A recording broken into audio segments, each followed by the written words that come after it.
Hi guys, alright, we're doing another solution video here. This one's practice test 7 from the College Board practice tests, and we're on math module 2, the harder module, problem number 20.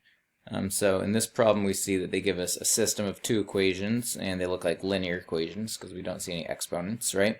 So a system of equations, and it tells us for each real number r, which of the following points lies on the graph of each equation in the xy plane for the given system.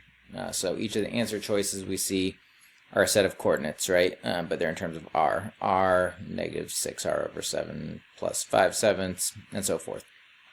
Alright, so a little bit complicated. But one thing when we see two equations, a good thing to ask ourselves is there a relationship or a pattern between the two equations? If you look closely, you might notice that the bottom equation is just 4 times the top equation, right? So if we were to multiply both sides of that top equation by 4, we end up with the bottom equation. So really, these equations are basically identical to each other. If we were to graph them, we would end up with the same graph, the same line.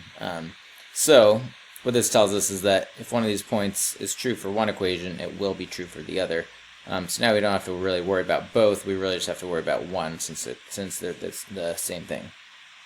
Okay, so they say for each real number r. So what does that mean? So a real number is basically any number that's not imaginary. So if they say for each real number r, then it shouldn't matter what r is. This should, whatever r happens to be, if we plug it in for x and y, the equation should be true. So this is a good problem for just kind of picking a number for r and plugging it in and seeing if it works in the answer choices.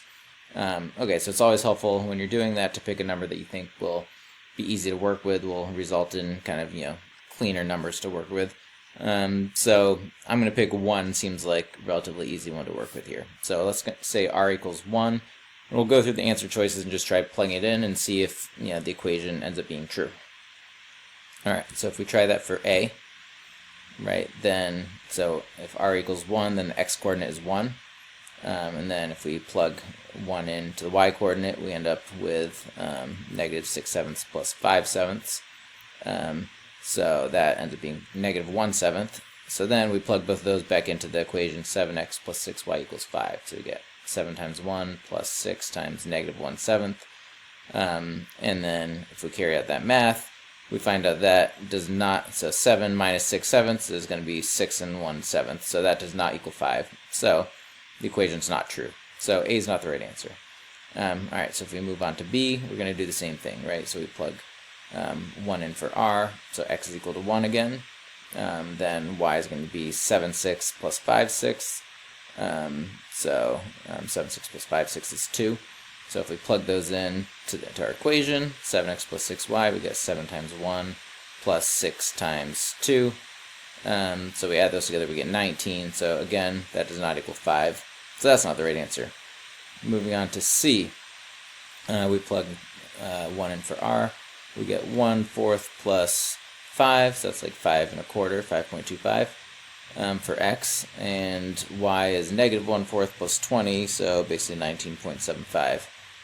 So if we plug those in, 7 times 1 plus, in C here, 7 times 5.25 plus 6 times 19.75, that equals 155.25. So way off, it's not equal 5, so it's not C either. So that leaves us with D. So hopefully D is the right answer, but let's just make sure. So we plug 1 in for r here. We get negative 6/7 plus 5/7. So if we add those together, that comes out to negative 1/7. And then for the y-coordinate, we get just r, so y is just equal to 1. So we plug that in, we get 7 times our x-coordinate, which is negative 1/7, plus 6 times 1, right? So 7 times negative 1/7 is negative 1, added to 6 is 5, so that does check out. So we've shown that this is the right answer, because when we plug a value in for r, the equation is true, and that's the only one that's the case for.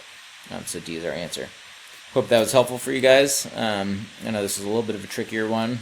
It's always, never ideal when you're plugging answer choices and the answer ends up being D, the last one you choose. But still, we worked through it in a reasonable amount of time.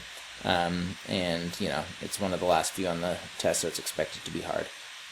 Let me know in the comments if you guys have any questions about the approach, or if there's anything you're confused about, and if there are any other questions you want to see solutions for.